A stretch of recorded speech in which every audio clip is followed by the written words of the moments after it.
Welcome on a Sunday morning to the Circuit Ricardo Tormo outside Valencia. If today can pack in even a quarter of the drama of yesterday's penultimate race of the 2025 Sprint Series, we are in for an absolute cracker. My name is Bruce Jones, alongside Joe Osborne. We have so much to talk about today. And right now, we've got two 10-minute qualifying sessions. We know track position here is absolutely everything. Where's it going to fall? Yeah, we saw yesterday, didn't we? An action-packed multi-quali session due to 39 cars on the grid, 4-kilometre circuit here at Valencia.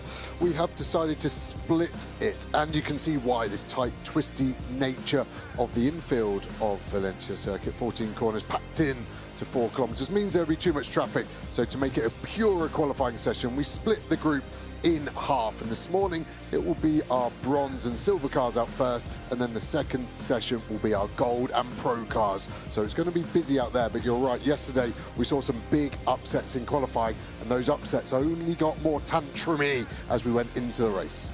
They really, really did. And of course, yesterday we had the unusual side of two bronze class cars qualifying on pole, but those were the pro drivers in those cars in that setup. And today it's the turn of the AMs in those crew to see what they can do. So we don't expect to have the upsets of yesterday, but one driver who came out on top yesterday, only at the checkered flag, that's Chris Lullen with Thierry Vermeulen. They had their victory taken away with them. A drive-through penalty was added to their time, or 26 seconds. There is Thierry Vermeulen. He won't go qualifying today. It's the turn to Chris Lullen. But Chris was super fast yesterday for Verstappen.com. Yeah, fastest lap in the race, and build that gap big enough where they had the 26 seconds added at the end of the race. They were still fourth overall. This was the car that had the shocker of the qualifying. Yesterday it was Charles Wirtz aboard at 23rd. They got wiped out lap 1, turn 2, because they were out of position. They hadn't finished outside the top 7 all season, and yesterday they did not finish. Today, Kelvin van der Linde will be hustling the 32. Where can he get it? The championship couldn't be tighter. The lead 2 joint on points. Yeah, and then the next challenger's 1.5 points down. We've got 17.5 points to play for, and the first of those, we'll know the identity of the people in each of the 4 classes who's taken the point for pole when these 2 qualifying sessions come to an end. We'll be kicking off at 9 o'clock, so just under 2 minutes remaining. This circuit is so tricky. 14 corners, just 4.005 kilometres, and now equal top in the championship. Last year's champions in the bright yellow and green Man-Filter Racing Mercedes, Lucas Ayer and Maro Engel, and they're equal with Kelvin van der Linde and Charles Wirtz, who came away with 0 points yesterday, a null score. Here's the championship. Look, van der Linde and Wirtz 72, Aaron Engel, 72. Benji Goethe and Marvin Kirchhofer, they also picked up nothing, 70.5, and just 2 points behind them. How close would you like it? Luca Engster and Jordan Pepper, second on the track, promoted to victory when Lullen and Vermeulen were punished, penalised, and so we have, in fact, 5 crews that could take this title. And doing the maths,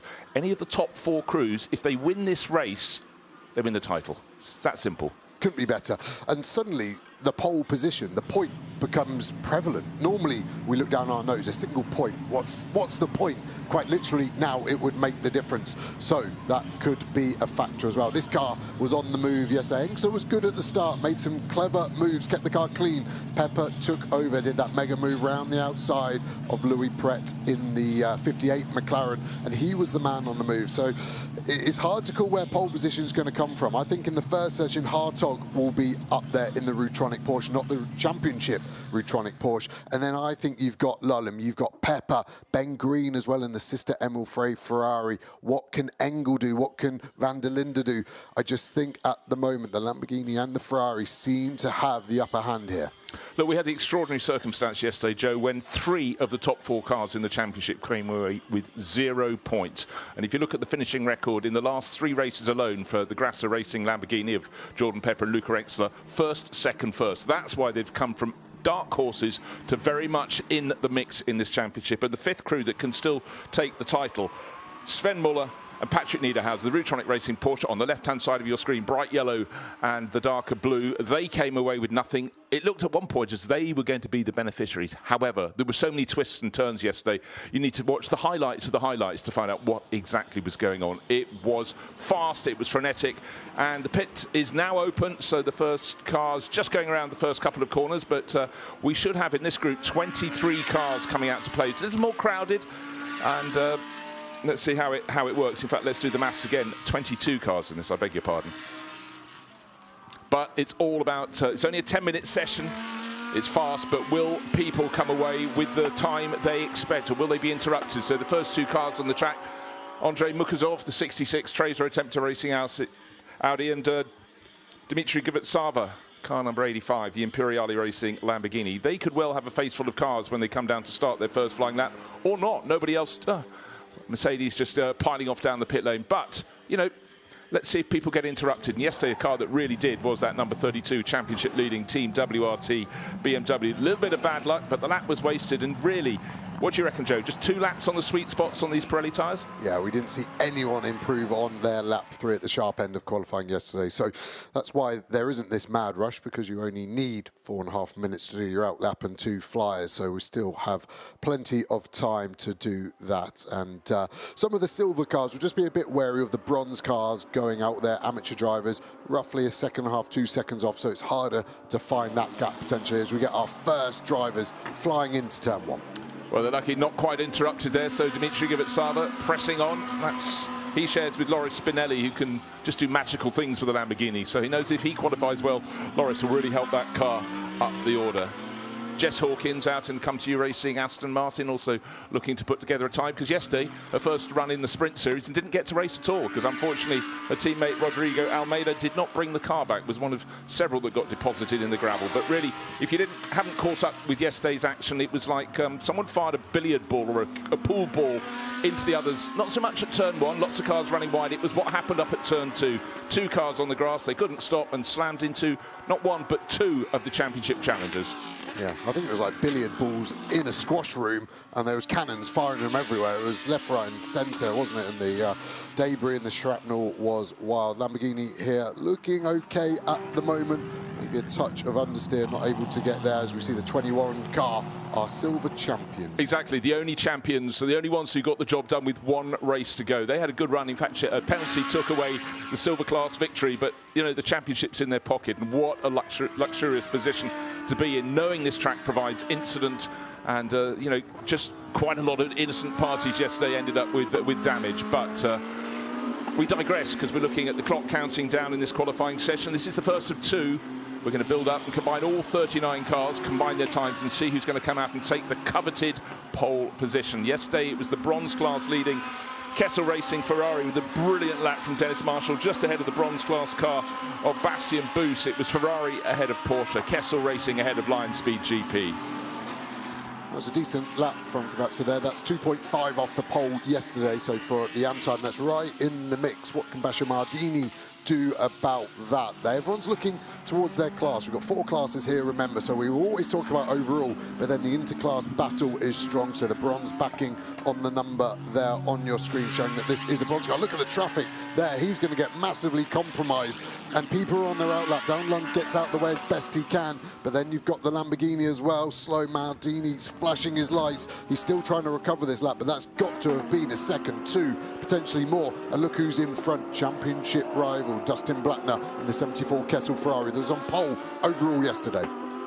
Well, trying to use it for a bit of a tow. That was a disastrous lap for Basha Mardini. Only 2 crews. The 2 crews you see here, the 2 cars were on the front row yesterday. Kessel Racing with the Ferrari on the right, and certainly not making it easy at all for the Lion Speed GP Porsche driver. I'd say he would be livid, poor Basha Mardini there.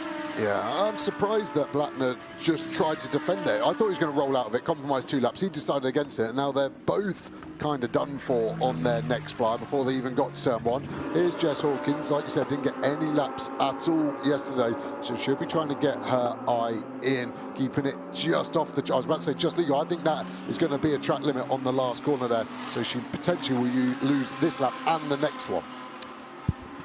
An improvement on the second flying lap from Dmitry Givetsava. He stretches his advantage, 1 minute 33.0. He's half a second quicker than Basha Mardini. Some quick times are going to come. The Rutronic Racing Porsche flirting with disaster there, but just about hauling back in. This is Luke Hartog, who could well come out top of it. Well, look at that first sector time. He's absolutely smashed the others by half a second in section 1 alone. 2 more sections to come, and therefore about another 8 corners for him, and I fear he's going to possibly catch those 2 cars ahead of him just before the end of the lap. Also going well, Aurelien Panis, who went out in yesterday's race and went out in yesterday's race. He literally took over the Boots and VDS Mercedes, and about a lap or so later pulled off. We never even found out why. The team didn't know for quite a while. Yeah, luckily for Hartog, it is Panis directly in front of him. So Panis goes 5th in this session. Hartog goes first, 31.4. This is the only car I think that could be in the top 10 after the combined. Q1A, we saw it was clean in the track. It's the same here for Q2A. So I think this is potentially our upset. The other one there was the red Paradine BMW. That was quick yesterday of Max Jensen and his sister car there. Darren Dunn coming to one. What can Jensen do as he crosses the line? He's going to be close. Oh, second, close to Hartog. Two and a bit tenths down. Well, that's good because initially Hartog was clear by 1.5 seconds. Still a lot of times coming in on the clock. We've got 3.5 minutes remaining. So at the moment it's Porsche from BMW, from Aston Martin with Jamie Day good for 3rd overall. 4th is an Audi, that's Alex Arca. Matisse Lismon, Darren Lung, a couple more BMWs filling the top 6. 1 second cover the top 6. Yeah, mega job from Darren Lung there. Pole at the moment in the bronze class by half a second as well. Blattner hasn't done a time, down in 15th at the moment. Expect that car to get up the order as Donchev finally gets out there as well. So we've got 17 cars registering at the moment. We've still got to wait for Pulcini as well in the bronze class. He'll be quick. And what can this car do? Hasn't set a time yet, Lawrence Leclertier about to push to the line. It's looked clean since we picked him up in Sector 2. He's going to break the beam and he goes 5th. That's a decent lap. What can Siebert do here in the 52 Ferrari that was involved in a bizarre collision where it was wearing the front bumper from the 59 McLaren? You said about watching the highlights yesterday, Bruce. I think watch the full race. It was well worth your time invested. I think so, and you can tick the cars off. So really, really tight qualifying sessions here. Just 2.5 minutes remaining out of the 10. It's Aurelian Panis. He was looking good on the lap. He's moved top for Boots and VDS with the Mercedes. 1 minute 31.1. So he puts him a 1/3 of a second clear of Luke Hartog. Max Jansen, another 2 tenths back. Very tight indeed. The clock is coming down. Anybody else going to perform? We're still waiting for 5 drivers to set a time because track limits have taken away. Jess Hawkins has lost a lap, Georgi Donchev, etc. And track limits were a massive issue yesterday. It's such a tricky circuit, and a lot of people, they got up to their 5 warnings and they knew the 6th one was going to cost them. But a lot of people just unfortunately couldn't help themselves, and it really did affect the race order. Yeah, it really did, and you can see the cars coming through. Hawkins puts a lap on the board finally, so she's 10th, but she's got a couple of bronze-rated drivers in front of her right here. Here's Hartog running wide again out of turn 8. We saw that on his fastest lap thus far. He did a cool lap, and now he's pushing again. We didn't see this work yesterday. The 3rd flyer, the tyre has dropped off by this point, keeps it legal out of turn 11 there. Flies through 12, got some clear space, but the middle sector, I think the tyre has gone. He'll be giving it everything. Expect him to finish the lap, but I think this is going to be a difficult one to improve as Jamie Day goes purple in Sector 1. Well, he needs to, because he's just fallen back to 4th place so far behind Alex Arca, who did another good lap, but that is an absolute story. Suddenly, you're up in the first timing sector, massively down in Sector 2, so don't expect an improvement from Luke Hartog, and you do not get one. So he sits still in 2nd place in this qualifying session. Final minute. Jamie Day on board there. This could be the lap to unsettle it. It wasn't a green Sector 2, but it was in the mix. How does Sector 3 ride on board into the last corner, dives down the hill? Can we get to the apex curve? We can. We get there too easy. I think we broke early. Yes, the line is important, but you have to have the speed. Time is time over distance. That's your speed, and I think the speed was too low there. He goes 2nd, and it's tight, but at the moment, what a lap from Aurelian Panis. VDS, Boots and Mercedes didn't finish yesterday's race as well. Well, look how close it is. Hartog and Jansen, identical times, and just a 10,000 slower. Alex Arca, not too far back. Matisse Lismon. UNX Racing, they joined the season sort of halfway through with their Porsche, and certainly Fabien Duffier is trying to see what he can do, but it's Mathieu Detry who normally makes that one fly. That Porsche looks fantastic in its black and gold livery. But let's take a look at the bronze class. It's Darren Lung still sitting on class pole, and a better lap from Dustin Blattner puts his car, which is leading the class on points, up very close indeed to him. But importantly for him, Basha Mardini is someplace further back, about 0.3 of a second slower. As we see Baptiste Moulon here. This is sister car to Enxler and Pepper, remember. So some of the teams having the advantage of having the other car out. Rutronica the same as well, aren't they, with Hartog and the Sven Muller driven car we'll see in the second part of this quali. They'll get a read from the drivers. Where's the track at this morning? Teams will get a read on the telemetry from the tyre pressures. They could adjust as well. So there's some positives here for teams running multiple cars. WRT are in the same boat with the 30 car of Leesmont now and the 32 car as well. So there's some positives to draw here. Well, Baptiste Moulin, maybe the last person to improve in time, goes into the top 10. So that was a big leap forward. So Grasser Racing Team, clearly got something quite good on the car. He went out a bit later than some of his rivals. Quite a few, though, are being investigated for excessive track limits infringement, including Jess Hawkins. Looking at her there, 15th on the timesheets, but there's a note at the bottom of our screen saying under investigation for turn 1 infringements ×2. Yeah, difficult session for Jess Hawkins. You can see 15th overall, the blue background, the silver backing showing she's right in the mix of the bronze drivers there. And the bronze driver that's come out top, Darren Lung, didn't drive again yesterday. He's had no luck. He hasn't even had bad luck. He's had anti-luck this season, and he'll be hoping to finish the sprint season on a high in that 991 BMW run by Paradine Motorsports, sorry. So it's quick fire, it's a very quick turnaround, and then the cars that haven't been out yet, they will go, and this is going to be the top 2 classes, Pro and Gold. We'll see how that hangs, and our best time yesterday was it a 1 minute 30.88, I think it was, so that was a really great lap from Aurelian Panis. So he was clearly coming here with something inside him wanting vengeance from yesterday. Nobody else's fault. There was clearly some failure off the track. And really, when your race lasts just about 1 lap, it's not that enjoyable. But Darren Lung, there he is, taking the bronze class position at least. So for Paradine competition with their BMW, at least a little bit of atonement there. Yeah, they were working on that car late last night with the damage they sustained. They had Jake Dennis in the car that started yesterday. He got hit from the rear. They told myself it was the 111 McLaren that damaged them. Then that went into the side of our championship contender, remember, the 48 car. That's where their damage came from. And Darren here on a nice, steady in-lap, just letting everything cool down as best as possible. Not getting any pickup. Obviously, team are happy with the ride height and the weight of the car. And they will use this tyre in the race, of course. But sometimes they get pickup, and then the team will clean them. Well, let's take a look. Very close as 0.2 of a second, but bragging rights to Aurelian Panis, to Mercedes and Boots and VDS. Jamie Day already crowned yesterday as Silver Cup champion, just in behind in second place in his Aston Martin. Luke Hartog, we thought he might go well. He certainly did. Look at the time, so close. 3rd, 4th and 5th, covered by just 0.10 of a second. Max Janssen good for 4th place in his BMW. Alex Arca really was making some good moves in his Audi to be 5th fastest. Matisse Lismon now really starting to enjoy life with Team WRT. He's good for 6th. And a bit of a gap back to the next Audi, Lawrence Lesserture. Now let's move down to 10th place overall, top in the bronze class. Darren Lung just a whisker ahead of Dustin Blattner. And a good run. You predicted it might come from Pulcini to go 3rd fastest in the bronze class in the Ziggo Tempesta Racing Ferrari. And Abdullah Ali Al-Khelaifi, not a bad run from him, certainly finding form in his pairing with Julian Hansers for Santalok Racing.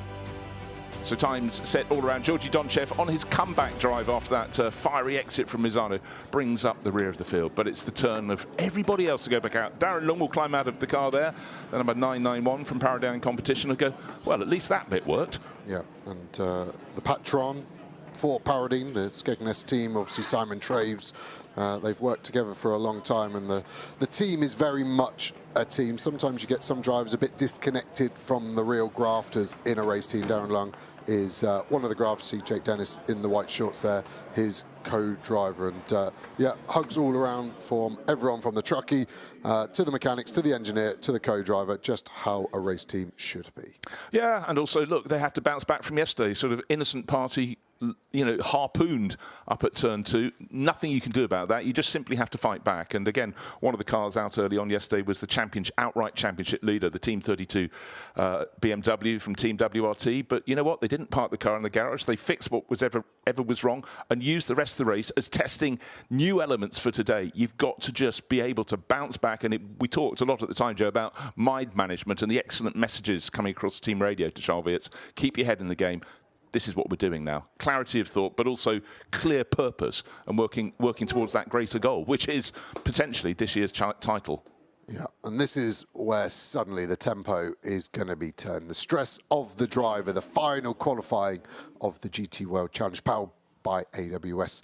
And suddenly this is where it's important. How much do you push? You push as hard as you can, of course, but you run wide, you do a track limit. You lose the whole lap for maybe a centimetre of digression. That's the hardest bit for these drivers around the Valencia circuit. 6 hot spots for track limits, turn 1, 2, 4, 6, 11 and 14. They will be hyper-focused on that ahead of this qualifying session.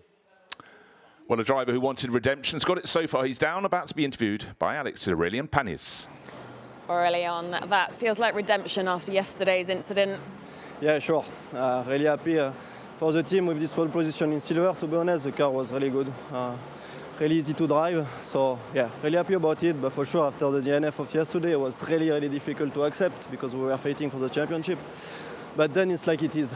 We need to finish on the high this sprint season, and it will be a good season. Merci.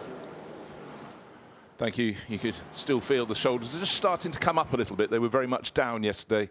And but anyhow, that Silver Cup class, we now know the identity of the championship. It's Come To You Racing, Jamie Day and Kobe Powells. They had a good run. Didn't end up winning the class because of a time penalty, but still the points they put in the bag were sufficient to land the 2025 Silver Cup title. Right, qualifying 2B, 17 cars about to come out on the track. It's the cars, 12 of them from the Pro class and 5 from Gold. And pick one to be on pole. Well, certainly yesterday, this car, Team 30, Team WRT, number 32 BMW, no luck whatsoever. Awful time for them in qualifying. Best lap nixed by traffic and track limits, and then out of the race by collision up at turn 2 on the opening lap. So for Kelvin van der Linde, he has to put that behind him. And we do go into today's event with the most extraordinary scores at the top of the championship. They are equal on top with Lucas Auer and Maro Engel. So it's BMW against Mercedes. They're on 72 points each. Just 1.5 points is Benji Girton and Garage 59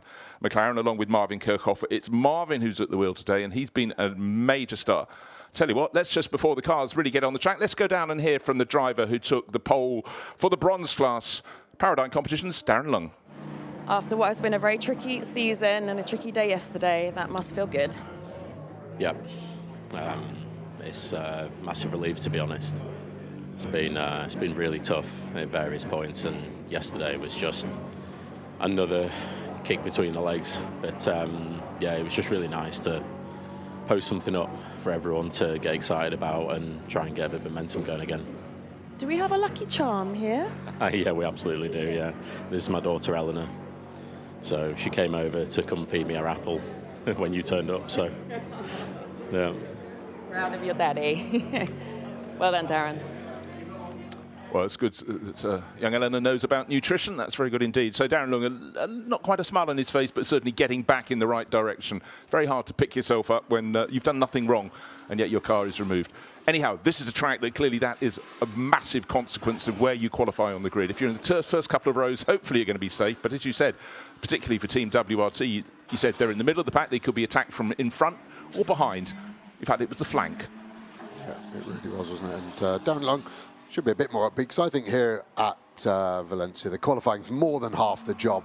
And I think they've got a really good chance of a good race. You can see the car there, Louis Pret hanging it out straight away out of pit lane, straight on it. The Almanar car heading out as well. Everyone else just waiting. You can see the Rutronic 96, the second car there, still hasn't got its tyres on, so they're going to wait to the end. Here was a car that was involved in an incident yesterday, Enrique Chavez into the side of Stoltz, and it actually ended the race of Stoltz, didn't it? And we just haven't really seen much from Chavez, who is hugely, hugely talented, very, very quick, but just hasn't seemed to click this year aboard the Volkenhurst Aston Martin, the 35 car. So can they finish this season on a high? Yeah, some years just don't seem to go, you know, as you say, you've only got 10 sprint rounds, so you can easily have a mishap. But what we have to just put across is just how competitive this series is. You know, at the end of this session, we could well have the top 20-plus cars covered by a second. It might even be closer than that. 14 turns, though. 14 turns at which you've got scope to make a mistake, to exceed track limits. Guarantee many drivers in this session will be pushing super, super hard, and then they will transgress, and their times will be taken away. If not, it will be the miracle of the year. Yeah, it's a strong Sector 1, that. That matches our fastest from yesterday in the session. So how does Sector 2 look? Sector 2 should be in the 31s. The 31.2 would be very competitive. He's about to cross it now, 8 tenths down on that. So straight away, this lap can't be anything better than a low 135. Sorry, 31.5 would be my guess at the moment, but car dropping a wheel on the exit. I think this could be a high 131 now, and we saw yesterday that would only put this car around 22nd on the grid. So this is what the driver's already looking at, and that purple sector now stolen away from him, and he's about to cross the beam. Where is it going to be? 31.4, so it's a decent last sector to put him somewhere. That's probably going to be mid sort of teens, I would have thought, by the end. Hugo Cook didn't get in the car yesterday either. How many times have we said that about drivers? They will be looking for a better run today. Of course, Sector 1, okay. And as he's going to get to the beam, we start to see the traffic evolving in front of him. And that's going to be the issue today. The two Emerald Fry cars getting ready to push. Second for Hugo Cook, 32.5. Yeah, 31.4 for Hugo Chavez. Oh, dearie me, going the wrong way. Thomas Neubauer, he had a really good race yesterday, but that's buried, isn't it? It's going to be a red flag. Everyone's going to back out. Very quick decision. So this will really hurt drivers on their push laps. And that was a picture when we cut to that car going backwards in the gravel. Purple Sector 1, purple Sector 2, gravel. That was the risk I was talking about. He just put it all on black. He hit it twice, and then it came in. 21 red for the 50 Ferrari. And that suddenly makes Hugo Chavez's 1 minute 31.4 maybe slightly more valuable than it was about 20 seconds ago, with the Ferrari going around bringing out the red flag, and only 3 drivers had put a time on the board. Paul Everard, 1 minute 32.5. Let's take a look. Background of the shot. Is it traffic induced? You can see Muller get out of the way. No, so Muller's done everything. He's just been distracted. He's dropped a wheel on entering. You could see the car looking loose out the previous corner. Look at that, phenomenal slow-mo to get that. And we have a lot of drifting here at Valencia, but that is not the optimal line through 12. Luckily, the gravel trap's slowing the car so we don't get to the barrier, but he will now be out of this qualifying session, and the 50 car is done. Simple mistake. Your eyes are looking right as a driver, but you're opening that corner up, and open it up too much he did. And yeah, the eyes will tell 1,000 stories. After a good stint in qualifying for Martha Leclerc, he's saying, push me, push me. Race drivers are optimistic at best sometimes. There's no chance that car's getting pushed, and here comes the telehandler. Well, turn 12, one of the trickiest corners of all. And, you know, yesterday they came with, a decent number of points for 8th place overall, and anybody scoring yesterday was doing well because so many penalties. Well, you can see the rear wheel spinning, but the car going precisely nowhere. But today it's going to be a mountain to climb for Thomas and his teammate Arthur Leclerc. That is not what they wanted, and for a lot of the drivers, what they didn't want was that session to have a red flag. So we've got not a lot of time left to play with. 3 minutes and 46 seconds remain on the clock. Only 3 drivers have got a time on the board out of the 17 that went out into this session. This is going to be absolutely banzai when the session starts all over again. Track position is going to be absolutely everything. Yeah, all our championship contenders were the same. The top 5 cars were all on their outlap, so it's fair. They've lost the advantage of the new tyre hit. It's going to be a quick red flag, but as soon as this tyre goes from hot, which it would have been in the mid part of the outlap, all of those drivers, to now cold, it does a heat cycle. The rubber gets harder. You lose the peak grip, and this is going to be a big, big problem. And I think you're right. Chavez's time of 31.4 is going to suddenly look a lot better than it was. He was on a purple sector as the red flag came out again in Sector 1. But this car, after a mega start to the lap, like I said, was on 2 purples and then gravel. This has really disrupted it. And the biggest winner are all the silver drivers who have already done their qualifying. Suddenly, Aurelio Panis, who I think was probably looking to maybe be 5th or 6th on the combined, I think that is just halved where it would be as Arthur Leclerc looks on at his teammates with some disdain, I think would be the positive wording of that one. Well, you can apply all sorts of words, all sorts of sentiments, but yeah, frustration. Now, just talk about that heat cycle, Joe. It does mean when they go out, their cars are not going to handle as well as they could have done had they brought them up naturally. Therefore, the element of risk is so much higher. How much bravado, how much form can you have? How much do you dare to push on a circuit where already you are going to be challenging track limits, and it's just going to be so much harder?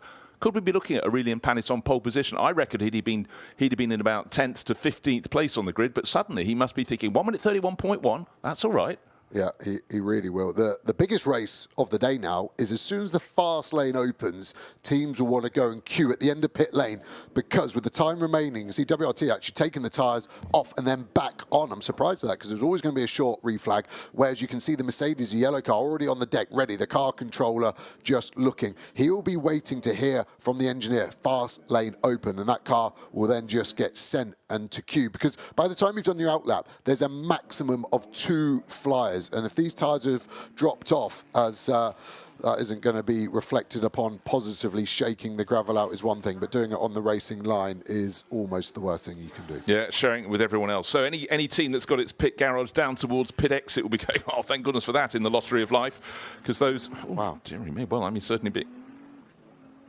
Well, anyhow, covered in shame, unfortunately, there. Small mistake with large consequences there for Thomas Neubaert. Naturally, of course, he was trying to push really, really hard because this is such an important circuit to qualify at the very sharp end of the grid. Right, just waiting for that signal. And then we'll see a flurry of cars bursting out of the pit lane, 17 in all, and they've all got to get a time. We've only got 3 cars out of the pro and gold classes that have set a time. That's all. You can see Grusser there ready to release, but they're mid-pit lane, so this is where Winward, the Mann-Filter Mercedes, and WRT have a slight advantage here as the 50 car comes back after a wild in-lap, is how I'll describe that one. And WRT actually changed the position of their car controller from driver's left to right to make sure that he's got a better view down pit lane, the car controller, I assume. And then look at the Emerald Frey team, start of pit lane. Their track position is going to be horrific. They're going to have elbows out. Expect contact on the outlap of this qualifying between these drivers. Right, 2 of the Ferraris you're looking at. Oh, now we're just looking at Chris Lallem. His in number 69. Yesterday's winner in the race on the track, but dropped to 4th place. He and Ben Green were 2 of the drivers before we came on air. You were talking about had a good chance of pole position. Their cars being at pit in rather than pit out, it's definitely going to compromise them. So Mann-Filter, equal championship leader with the car immediately behind. That's sort of rather fair, isn't it? A 1st and 2nd at the exit of the pit lane. But you can be sure one of these drivers is going to push just that little bit too far. Now the outsiders in the championship, the top 5 crews can still have a tilt at victory. The Rutronic Porsche, number 96, is lined up about 5th in the line, so not too bad. Garage 59 McLaren, you can see edging into the pit lane. That's back in about 8th place. It is going to be fireworks when the signal's given for these cars to leave. Yeah, so we've got 3 minutes 46. I suspect Engel will have about 2 minutes and 10 seconds on the clock as he starts his first of 2 possible flyers. If you're at the back of this queue, you've only got plus 40 seconds, I think, to get your outlap. And with the jostling that's going to go on, I think quite a few of these cars are only going to get 1 flyer, and the tyre won't be back there. It's going to be a really topsy-turvy qualifying session there, and expect fireworks at the front. We've got 4 of our 5 championship contenders in what's going to be the first 4 cars out on track as we go back to green. And Engel, is that a bit of gamesmanship, not moving? I genuinely think it was honest. The car wasn't on. You could see it fire up. But that's just lost another 4 or 5 seconds for cars at the back of this pack, potentially to only get 1 flyer. The only person that would really hurt in the championship is Pepper. As I said, I don't think that was actually gamesmanship. And originally I thought it was, but then I saw the car fire up. I think it was just he was caught napping on this early Sunday morning. Yeah, I think he just simply turned. He didn't have very far to turn. He was the 2nd car in the queue, not in the queue, in the line of pit garages. So out he goes. I don't think that's really Mauro Engel's sort of game anyhow, but you never know. Stakes could not be higher. Whoever does write the script for this championship this year, they've really come here and pulled off a blinder so far to keep 5 cars still going for the outright championship. 5 cars covered by, well, only 8.5 points.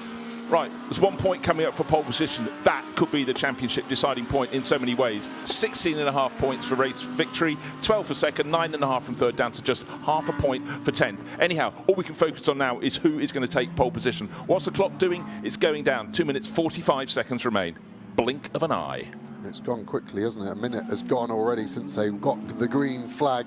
Pepper's right in the middle here. He's in a difficult spot. Neubaert back out on track after causing this awkward interruption in an already very short qualifying.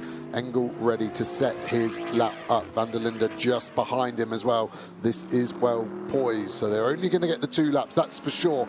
And they cross the line now with that 2 minutes 15 or so. So 45 seconds. Everyone who starts the lap after that will only get 1 flyer. Engel, what's he got? Car's still leaving pit lane, and that's going to be a problem for him as well. That isn't something I saw, but he was already on the flashes to Chavez, who, of course, is pole at the moment of this session. I was about to say only one driver doesn't have to work the traffic. It's this driver, it's Mauro Engel, but suddenly he does have to work the traffic. So maybe that's clever from Walkenhorst Motorsport to protect what is provisional 3rd position. The other drivers, well, at the final corner, I noticed the Ferraris running very, very close together as they went around their outlap. They've had to back off almost to a standstill at the final corner, guaranteeing they will only have the 1 flying lap. But this man here, Mauro Engel, number 48 Mercedes, and the 32 BMW of Kelvin van der Linde, equal on points at the top of the championship. Engels being slightly affected by the Aston Martin up ahead of him, but the person the advantage has swung towards is Kelvin van der Linde, second in this queue, and he should also get 2 flyers. What a luxury. Yeah, they're all improving their sectors, but at the moment they're still a tenth or two off Chavez, who's in front, his sector 1. Ignore the moped in the back, and you can see van der Linde here trying to get the car in, and that's the problem when the tyre goes off. Chavez isn't going to let Engel go here because his next lap is his only chance of a fly. Lullum, I think, will get another lap after this. He just made it across the line. Ben Green, I think, may have backed off too much at the last corner to get the second one. Kirchhoffer flying through now. The times are going to be there. Where's it going to put them on the combined? That's the hard one to call at the moment. Engel's going to give us our first indication. Yeah, just before that, one driver's potential problem. It's the driver, car 35, Enrique Chavez, third on the time charts. Remember, he got that flying lap in. He's under investigation for a red flag infringement. More drama lands on our laps. Right, flying laps have to be issued.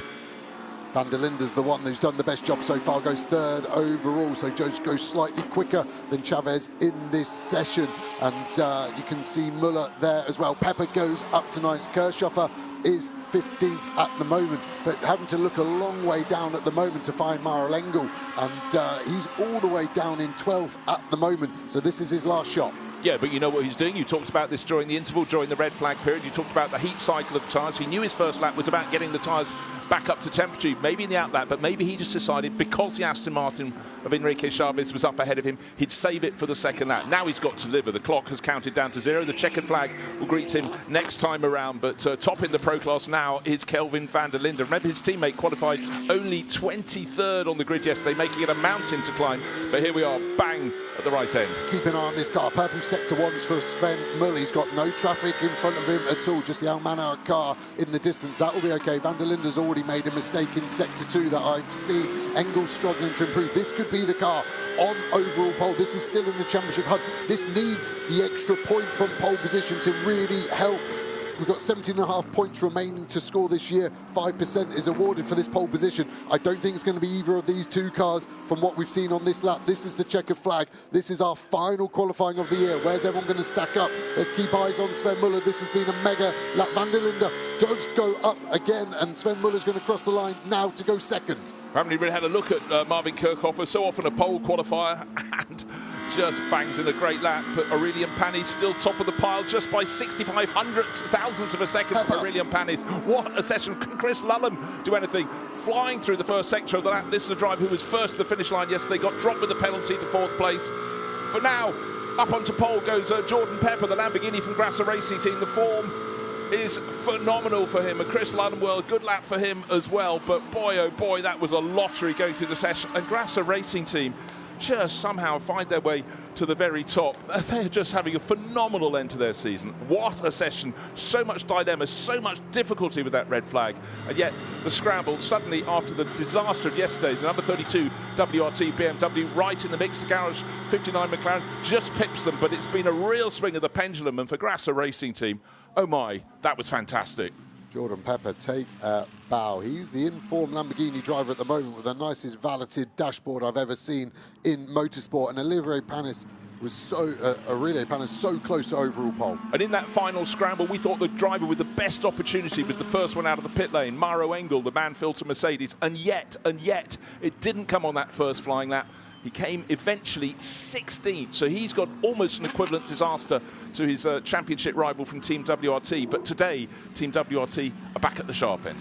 Definitely so. And just to talk about the gold battle, Louis Pret pole in the gold class. That keeps the championship alive. We were speaking about what a good job Chris Lullum did, but Louis Pret under the radar as well in that session, and 7th overall, first in class. But this is our overall pole sitter, and the pressure he would have felt. And phenomenal lap to get the Rover Pole Award, and he will be in the best seat come the race later on today that starts at 2:45 local time.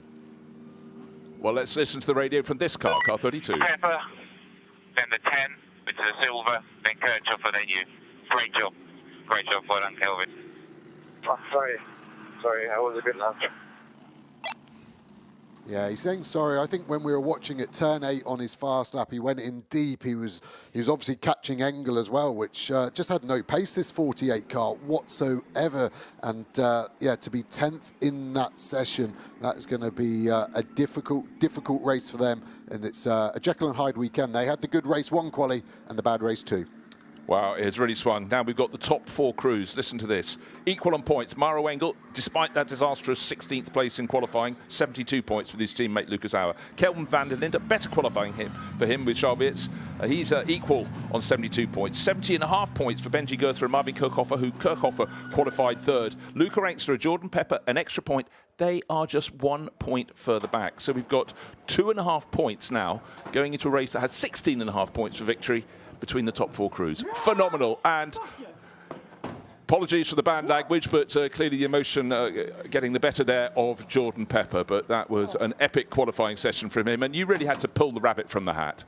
Yeah, there's the tension as a driver you feel, the internal pressure you build, and then suddenly the job you've just done, you feel the best person on planet Earth, and I think that was the emotion we heard from Jordan there. And strong qualifying for South Africa, wasn't it? South Africa pole and 3rd, Kelvin van der Linde in that WRT car, and then suddenly the calmest, politest man ever as he gets given his Pirelli cap. Well, there we go. Disappointment from Maro Engel, but it is the highs and lows of qualifying. And here, of course, the extra jeopardy of that red flag period, splitting what would have been a really tense 10-minute session into 2 sessions. But the last one was only just under 4 minutes they had to play. Not everybody got it right, and equal in the lead of the championship.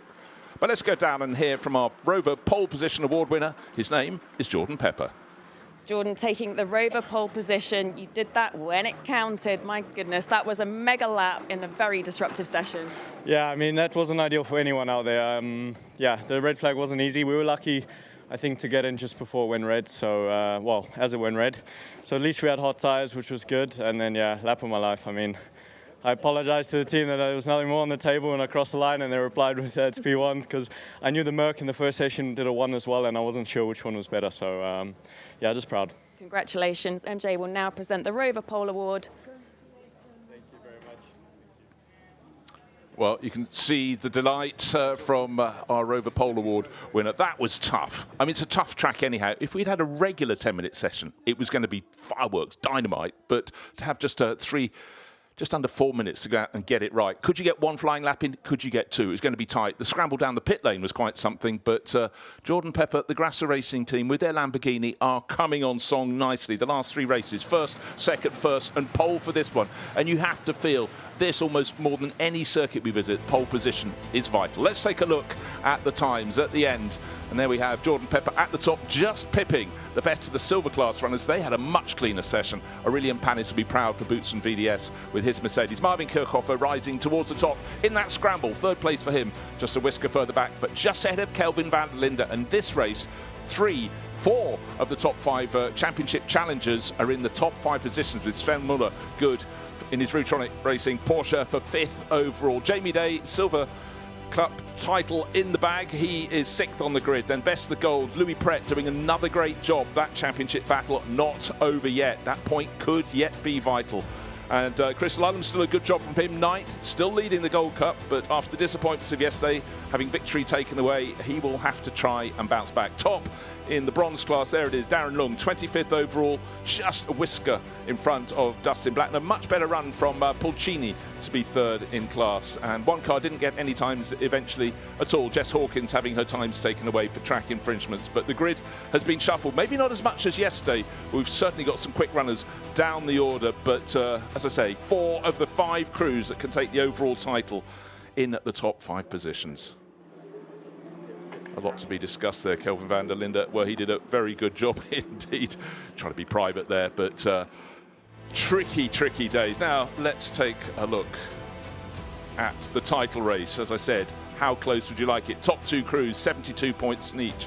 70.5 to 1.5 points back for Benji Goether and Marvin Kirchhofer. And that point for pole moves the Grasser Racing team closer and closer. But Rutronic Racing, they're well qualified as well. They are just a few points further back. Any of those crews, any of the top 4 crews, if they win the race, let's keep it simple, they will win this year's sprint title, the overall title, the big one. Maybe Lucas Auer and Maro Engel, last year's sprint champions, are now on the back foot, but they have got the points in the bank.